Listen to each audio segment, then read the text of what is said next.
The DJ was complaining to me the other day about the new software update they got from their DJ software company. Hi, this is Bill.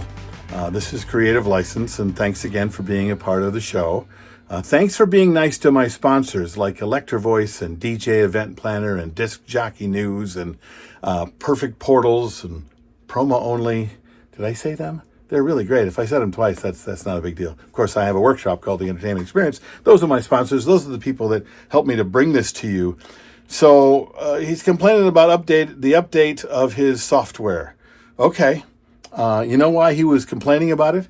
Because just before the gig, when he got there, he set up, he noticed the software update, and he hit the button and he let it update. Now, he was supposed to start 10 minutes later. And the update didn't go well.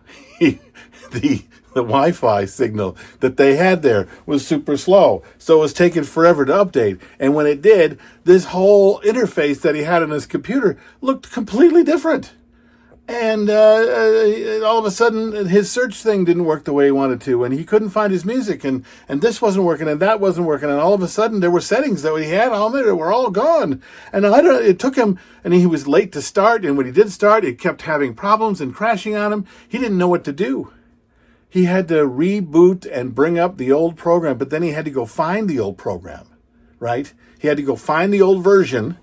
He's now an hour into his event, and he still doesn't have music because, first of all, he only brought one laptop, which is, come on, back up, okay? And number two, he didn't prep. This is a thing I hear from a lot of guys, okay?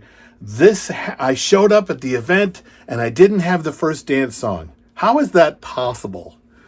Okay, how did you not find out what that song was before you got there?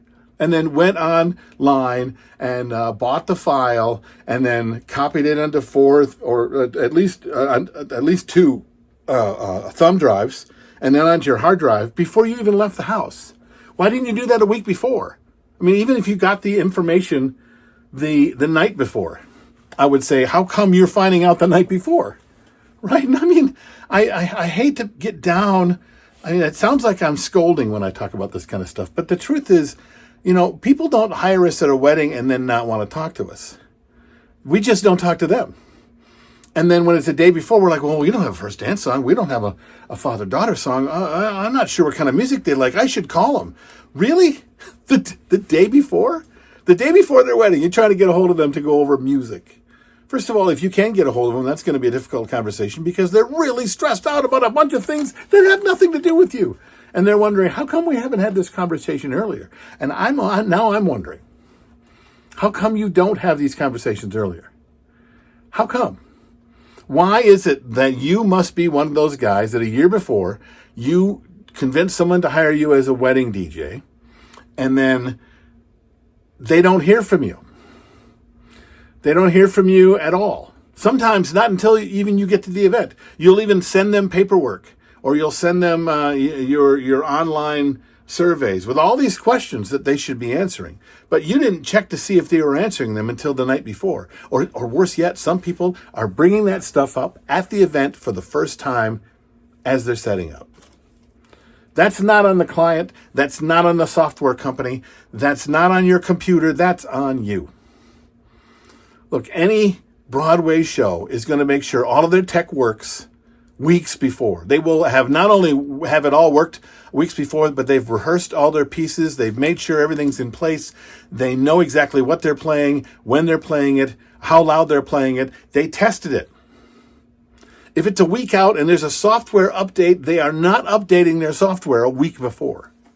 Because some of those software updates may be a problem for at least 2 weeks before they can figure them out.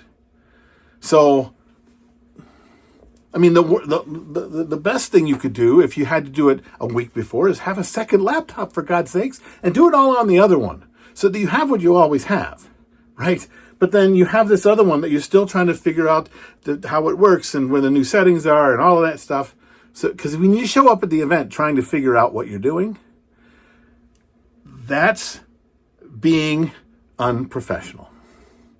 I know we got a lot of guys, they don't like it when I point in a direction and say that's unprofessional, but that is. because you're unprepared for the job that you're supposed to do. A plumber does not show up at your house without his tools.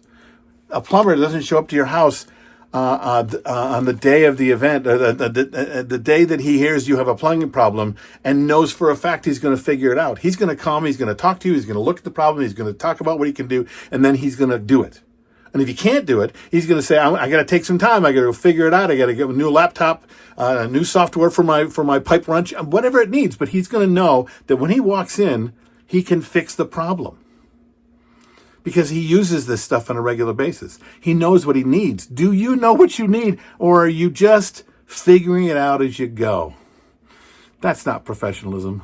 That's being a hobbyist.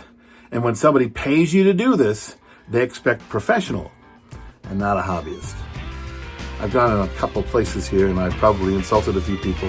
What do you think? Write down your comments below. This is Bill, this is Creative License, and I will see you next week.